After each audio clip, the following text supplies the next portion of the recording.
ನಮಸ್ಕಾರ ವೀಕ್ಷಕರೇ, ನಮ್ಮ ಚಾನೆಲ್ಗೆ ಸ್ವಾಗತ. ನನ್ನ ಹೆಸರು ರೇಖಾ. ಇದು ನನ್ನ ಬದುಕಿನ ಒಂದು ಮುಖ್ಯ ಘಟನೆ. ನನ್ನ ಮೊದಲ ಪತಿ ವಿಚ್ಛೇದನ ನೀಡಿದಾಗ ನನಗೆ ಕೇವಲ 22 ವರ್ಷ. ಆ ವಯಸ್ಸಿನಲ್ಲಿಯೇ ನನ್ನ ತಂದೆ ತಾಯಿ ನನಗೆ ಎರಡನೇ ಮದುವೆ ಮಾಡಿಸಿದರು. ನನ್ನ ಎರಡನೇ ಪತಿ ನನಗಿಂತ ವಯಸ್ಸಿನಲ್ಲಿ ತುಂಬಾ ದೊಡ್ಡವರಾಗಿದ್ದರು. ಅವರು 30 ವರ್ಷದವರಾಗಿದ್ದರೂ ಯಾವಾಗಲೂ ಕೆಲಸದಲ್ಲಿಯೇ ಮುಳುಗಿರುತ್ತಿದ್ದರು. ಅವರು ಮನೆಗೆ ಬಂದಾಗ ಸುಸ್ತಾಗಿದೆ ಅಥವಾ ಆರೋಗ್ಯ ಸರಿ ಇಲ್ಲ ಎಂಬ ನೆಪ ಹೇಳಿ ಬೇಗ ಮಲಗುತ್ತಿದ್ದರು. ಇದರಿಂದ ನನಗೆ ಅವರ ಪ್ರೀತಿ ಸಿಗುತ್ತಿರಲಿಲ್ಲ. ಅರಮನೆಯಂತಹ ಮನೆಯಲ್ಲಿ ಎಲ್ಲ ಸೌಕರ್ಯಗಳಿದ್ದವು. ಹಣಕ್ಕೆ ಕೊರತೆಯಿರಲಿಲ್ಲ. ಆದರೆ ಪ್ರತಿ ಹೆಣ್ಣಿನಂತೆ ನನಗೂ ನನ್ನ ಪತಿಯಿಂದ ಪ್ರೀತಿ ಮತ್ತು ಸಮಯದ ಅಗತ್ಯವಿತ್ತು. ದಿನವಿಡೀ ನಾನು ಮನೆಯಲ್ಲಿ ಒಬ್ಬಳೇ ಇರುತ್ತಿದ್ದೆ. ಮನೆಯ ಕೆಲಸ ಮಾಡಲು ನನ್ನ ಪತಿ ಒಬ್ಬ ವಯಸ್ಸಾದ ಸೇವಕನನ್ನು ಇಟ್ಟಿದ್ದರು.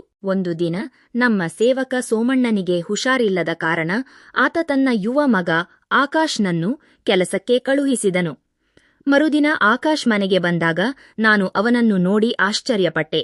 ಅವನು ಎಷ್ಟು ಸುಂದರವಾಗಿದ್ದನೆಂದರೆ ಅವನು ಒಬ್ಬ ಸೇವಕನ ಮಗ ಎಂದು ನನಗೆ ನಂಬಲು ಸಾಧ್ಯವಾಗಲಿಲ್ಲ. ಅವನ ವ್ಯಕ್ತಿತ್ವ ಯಾವುದೋ ಸಿನಿಮಾ ನಾಯಕನಂತಿತ್ತು.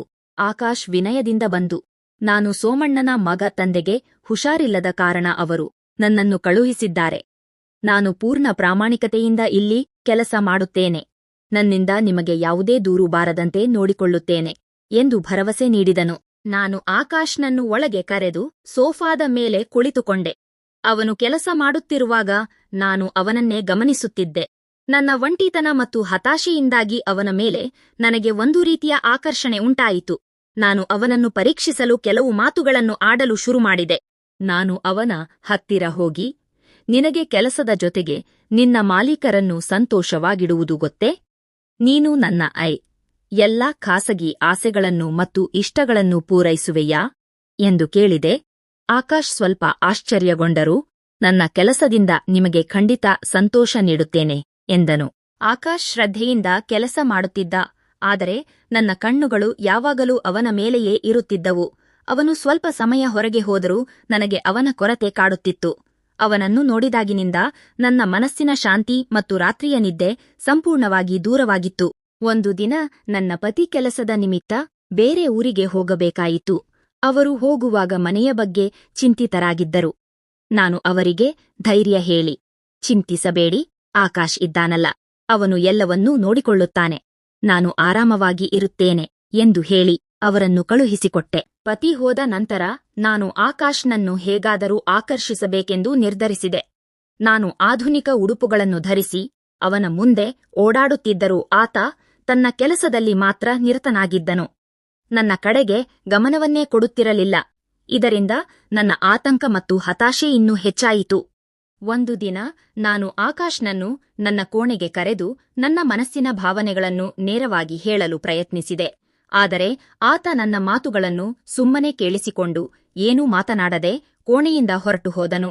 ಅವನನ್ನು ಒಪ್ಪಿಸುವುದು ಹೇಗೆ ಎಂದು ನನಗೆ ಅರ್ಥವಾಗುತ್ತಿರಲಿಲ್ಲ. ಯಾವುದೇ ಬೆಲೆ ತೆತ್ತಾದರೂ ಅವನನ್ನು ನನ್ನ ಹತ್ತಿರಕ್ಕೆ ಬರಮಾಡಿಕೊಳ್ಳಬೇಕೆಂದು ನಾನು ಒಂದು ಉಪಾಯ ಮಾಡಿದೆ.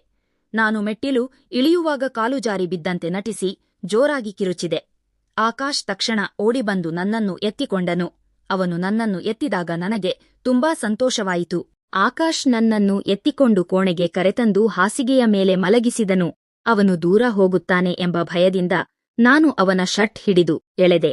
ಆದರೆ ಈ ಬಾರಿಯೂ ಅವನು ನನ್ನ ಮಾತುಗಳಿಗೆ ಮರುಳಾಗಲಿಲ್ಲ.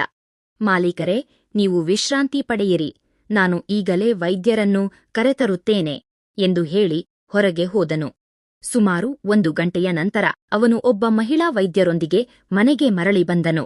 ವೈದ್ಯರು ನನ್ನನ್ನು ಪರೀಕ್ಷಿಸಿ, ನಿಮಗೆ ಸಣ್ಣ ಗಾಯವಾಗಿದೆ, 3 ದಿನ ಔಷಧಿ ತೆಗೆದುಕೊಳ್ಳಿ ಎಂದು ಹೇಳಿ ಹೊರಟರು. ನಂತರ ನಾನು ಆಕಾಶ್ನನ್ನು ಆ ವೈದ್ಯೆ ಯಾರೆಂದು ಕೇಳಿದೆ.